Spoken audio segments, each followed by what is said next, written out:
Hey guys, so I wanted to do a video today of a couple of traditional knives that I was able to add to my collection. And probably like many of you, only a few months back, I was exclusively all about tactical, right? Nothing at all interested me regarding traditional knives. And so I really never paid much attention to them. But realistically, they've become very popular, very in vogue. A lot of big time makers are now making a slip joint, and I'm not sure if that's going to be something, a trend line that's going to hold over the next 2, 3 years, kind of like how tactical knives kind of dominated the market over the past 5, 10 years. But certainly it's something that's feasible that we can imagine happening. One of the things that I do notice about traditional knives is that they're a lot more affordable. So, with the exception of a few makers who make some very beautiful, expensive traditionals, for the most part, you can get traditionals at a little bit of a better price point than you would a tactical knife. But how I got into traditionals, or I wouldn't say that I'm into them. How I came to get to in my collection is, you guys may remember that I went to Blade Show and I was only able to score one knife, and that knife happened to be a Nick Swan slip joint. I went over to Nick's table. He did a first come first serve right when the show opened, and I was actually trying to get a pull tab bottle opener. But wouldn't you know it, the guy in front of me got the last one. So when it came my turn, I saw a couple of knives on the table, and I basically, you know, probably wasn't going to buy one of the flippers because I have quite a few of them. I didn't know if I wanted to bring another maker on board, and none of them really interested me. But staring down at the little slip joint that caught my eye, I said, well, you know what? It's a table price. I know that some people really think that these are great knives, and why not just purchase it? And it's such a low price. It was $450. Why not just see if you like slip joints? Well, it turns out I sold that knife. That's not a knife that I decided to keep, but it did get me thinking that there is a place for me to have a slip joint. And basically that place is when I'm wearing a suit. Now, I wear a suit actually quite often, so carrying a knife in a suit is not the easiest thing to do. In the past, I've carried my full-size knives, I've carried the tactical knives, but they tend to be pretty tough on suit pants. And when you're paying, at times what I pay for my suits, you don't want a knife that has sharp edges going in and out with the chance to damage something. So I've resorted to a couple of knives that I would use when I'm in my full suit. One of them was a Medford Micro Praetorian, which I still have, it still is, and one of them was this, and I still will carry this one as well, which is the A2 Mini here, designed by Tashi Baruka, built by A2 Knives. Now, this was kind of the gold standard. When I got this knife, this was amazing. It's slick. The zirconium here, it slipped right into my pocket, didn't snag on anything. Very chamfered edges to it, and nice and small, but if I needed to pull out a knife, here it was. So it slipped right into my jacket pocket. But when I got the traditional, that's what I decided to use it for. I said, well, I'm going to carry this in my suit, and I'm going to take it to work, and on the days that I've got to wear a coat or some really nice slacks, I'll just pocket carry a traditional, the Slippy.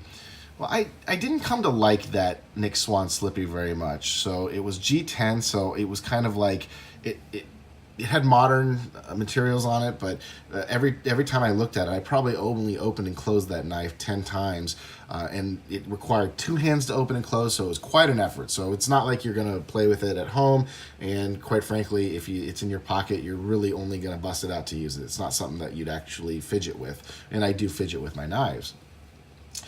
So I decided that I was going to start looking into some traditional knives, slip joints, and I was going to go ahead and sell that Nick Swan knife, which I did. So real quick, I'm going to tell you a story about selling that Nick Swan because I think this might be a good public service announcement. If you already know it, I apologize because it was something that was completely new to me. And basically, when I posted the knife for sale, I did a video on it, and I think that it's good to see things not in professional lighting and see how the sun reflects off them and things like that. And generally, I want to show the action of these knives. Well, basically, I got a message back, several, in fact. Someone had taken my Instagram knife sale post, and they brought it over to Nick's Facebook page, and I got a bunch of guys basically messaging saying, hey, if you close a slip joint fast, you will damage the slip joint. And let me show you what that means. So let me bust out this knife that I was able to acquire. Now, we'll talk about this one later. But what I mean by that is, when you open the knife, you open it with two hands. And I've seen Apostle P do this on his channel. When he closes the knife, it looks simple. He just does this, and boom, it closes up. And that's how I thought you closed a knife. Now, on the video, just to be clear, I closed it. Let me open this up. I closed it like this. Because I was holding the camera with one hand, I just closed it to half stop, and then I went like that and closed it again. So you can see it was a little bit louder, a little bit faster on the close. Basically, I was told at that time that that was damaging my Nick Swan knife. To make a long story short, I actually messaged the buyer and I let him know if there was any damage at all in the knife, I would make it right, either send it back or I'd send it to Nick to fix. But he actually messaged me back and said, hey, there was absolutely nothing. I inspected it. It's perfect. No problem. But I did get a lot of feedback in Nick Swan's Facebook page saying that that will damage the knife. So just a little word of caution, right? I reached out to the maker, both these makers, and I asked the question, since I intended to own these knives for a while, hey, if I close it quickly or I close it with one hand, is that going to damage the knife? And both of them pretty much had the same response. They would not damage these knives. They are engineered to close quickly. Jared Oeser, which we'll talk about, did recommend that I don't do that with a Mammoth, just because the Mammoth can be fragile, but he mentioned that on his knives that you can close them quickly and you're not going to damage anything. So it might be maker to maker. You might want to reach out to the maker before you acquire a slip joint, because what I was told, and I'm just going to demonstrate it here real quick, is you need to close the knife like this with two fingers and just kind of drop it slowly.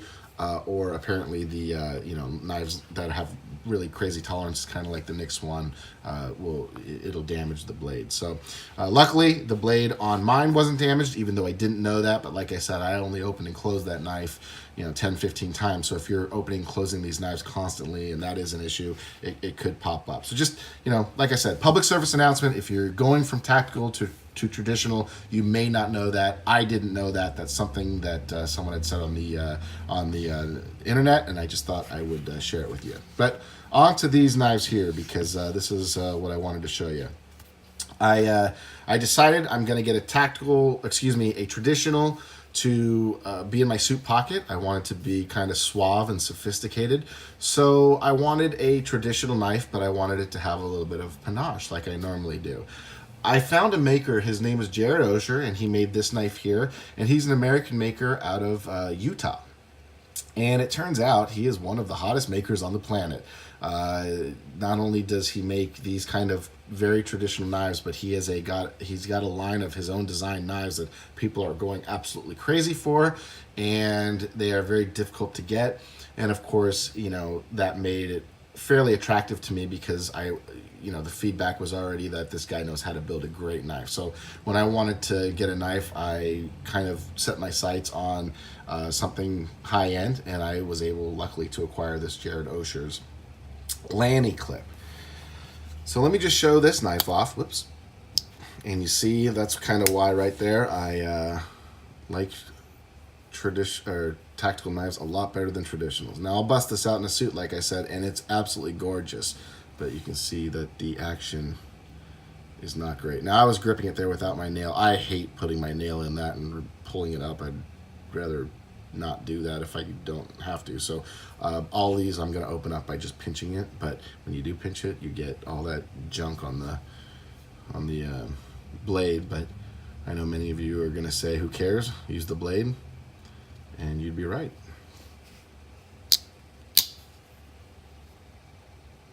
I probably closed it too fast there, exactly what Jared told me not to do. And the kicker for this knife, the reason why I got it was the materials that Jared used. And I'll just tell a very quick story. My buddy, who I went to the Solvang knife show with, had this knife's twin in a Zulu, and he had it in his pocket, and he actually handed it to me. And at that time, I had no interest whatsoever in traditionals. So I looked at it and I immediately noted that the Mammoth was gorgeous, and I fell in love. I thought it was the coolest thing that someone would put meteorite here. And I do have a few meteorite pieces, and I love the look of meteorite. And I saw that knife, and I'm like, ooh, that is gorgeous. And I remember it kind of sticking in the back of my mind that while I had no interest whatsoever in traditionals, if I did get one, that's the one I wanted. Well, my buddy posted it, as I was looking for some slip joints when I decided that I wasn't going to use the Nick Swan one, but I wanted to have a nice classy one. So I hit him up and I said, hey buddy, are you interested in selling that knife? And he wouldn't even hear me out. He just goes, I absolutely love this knife. I'm not interested in selling it. And it kind of solidified my thought that Jared Oeser was one of the makers that I wanted to get. So I was actually going to pull the trigger on a different one that I was just going to keep, because I'm like, what are the chances of a Mammoth with a meteorite popping up? And literally when this knife here popped up, I was very, very excited, and I immediately jumped on it, and I'm extremely happy. And I had never, my buddy had the knife, handed it to me. I never opened it. I had never experienced the fit and finish, so I didn't know what to expect of Jared Oeser or traditionals. So I was very, very pleasantly surprised and pleased with the fit and finish that Jared did on this knife. Again, they are simply not fidget toys. They are two-handed openers. You got to think about it. But from a visual standpoint, they're gorgeous, and it feels awesome and amazing. Okay, so I got this knife, and basically, me, I like to have a couple of different knives if I can, one to use and one to collect. And this one was so beautiful, I said, well, it's going to be a pocket carry, so maybe I'll use it, but I want to keep my eye out for something similar that I can use. Well, finding two Jared Oesers and Mammoth with meteorite inlays has been a pretty difficult task. In fact, I have not seen one pop up, and I haven't even found someone who owns one besides my buddy, who already told me he wouldn't sell to me. So I set off to look for another maker, and I thought to myself, if this is going to be a user, let's try to find someone who does great stuff, but does it for a very good table price, and someone who won't take too long, and who will take orders whose books aren't closed. So I asked around, and one of the guys that fit that requirement's name was Bobby Toole. And I got to tell you, I'm showing his card here, and I'm going to show you the knife, because I couldn't be any more pleased working with Bobby. He was awesome. The fit and finish of this knife is absolutely fantastic. I am extremely happy with the fit and finish. I found him on Instagram, so just look up Bobby Toole, and I'll just tell you that he was very responsive. He answered my questions, and he worked with me and got me a true custom knife. This knife here, I picked out everything on it. I told him that I wanted a Lanny's clip in Mammoth. I asked for a meteorite or a Damascus shield, and he let me know he wasn't comfortable doing that because he wanted to make sure the shield and the Mammoth were seamless, and so he didn't know how to do that with Damascus and then flame it. So he recommended that I go with some Damascus. I'm not sure if this is Damascus or Damasteel, but it's got a nice little pattern in there. And I wanted a Damasteel blade, which I'll show you here.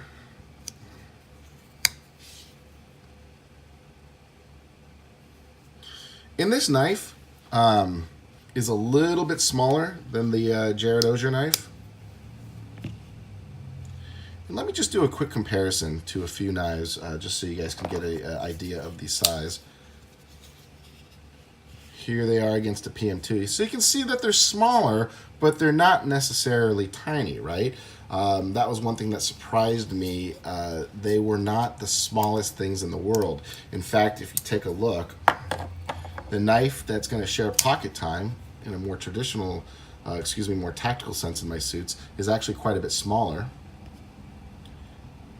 It's quite a bit lighter. And from a thickness perspective, it is also quite a bit thinner. And the weight's around the same. So that is the A squared. I love this knife. Like I said, this is a perfect carry for suits. So I think they'll split time between the two, depending on what I feel like. But back to the Bobby Toole, I can just tell you. So this knife here was purchased on the secondary, and I'm fairly certain that it was purchased for a lot more than what Jared had originally sold it for. I bought this one directly from Bobby Toole, and that's one of the advantages of these traditional knives. They are generally, if you're not chasing a Jared Oeser, much cheaper than their tactical counterparts, because, you know, let's be honest, a slip joint's going to be a lot easier to make than a frame lock or lantern lock folder. So even with the fancy materials, this knife only ran me $675 with shipping. So I reached out to Bobby, and he was a pleasure to work with. Like I said, I told him all the specs, told him Damasteel, and he quoted me 6 weeks, and lo and behold, a little over 3 weeks later, he hits me up and says, your knife is ready. So tell me this, guys, when's the last time a custom knife maker took a custom order from scratch and delivered it 25% early? Isn't that unbelievable? 50% early.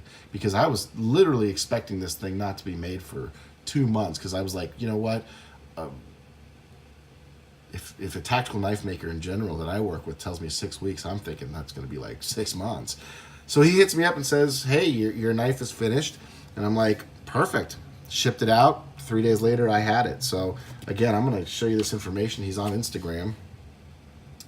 And if you're looking for a true custom build where you can pick everything, I would recommend it. And as far as fit and finish goes, I'm not going to lie, the Oeser is better, but this is perfect.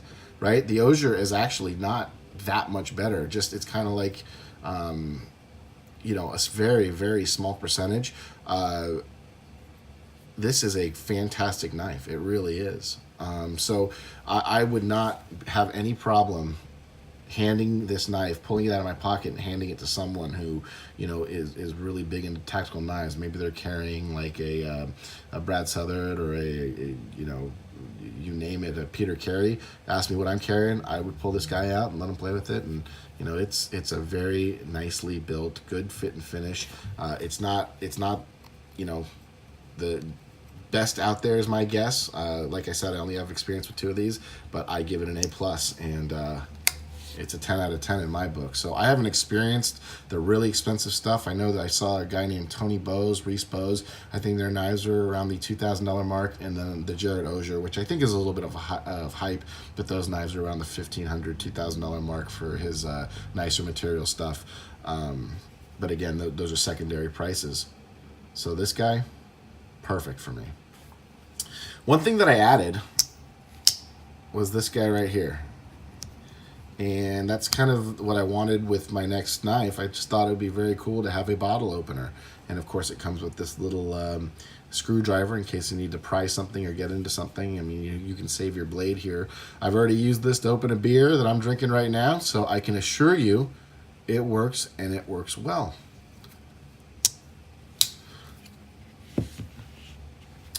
All right, guys, so my intent, oh, and this is a Jared Oeser slip, so I just put it in there because this knife actually came with this slip, but I wanted a new one because it was a little bit loose, and it works out perfectly because this knife is just a little bit thicker than the Oeser, so it fits into the slip perfectly. So there it is, guys. That is my current, and probably going to stay like this unless I see something that I completely love, which you never know. This is my current traditionals in my collection. I'm not moving away from them. I think that tactical knives still are much, much more entertaining as far as opening and closing them. But if I just feel fancy, I will throw one of these in my pocket when I'm wearing my suit and complete the look of sophistication. All right, guys, I really appreciate you guys watching. Please feel free to reach out if you have any questions. And if anybody sees any more Jared Oesers with some Mammoth and Meteorite, please let me know. That would be an amazing score. For you tactical guys who have made it this far, congratulations. But I thought I'd mention something before I ended the video. We're used to taking apart our knives and kind of cleaning them out and oiling them up and lubing them up and kind of working on the knives in the tactical world. But in the traditional world, that's just simply not something that they do. So if you take a look at the construction of these knives, they're peened, which basically means that they're permanently put together, and it's just not designed for the end user to take them apart.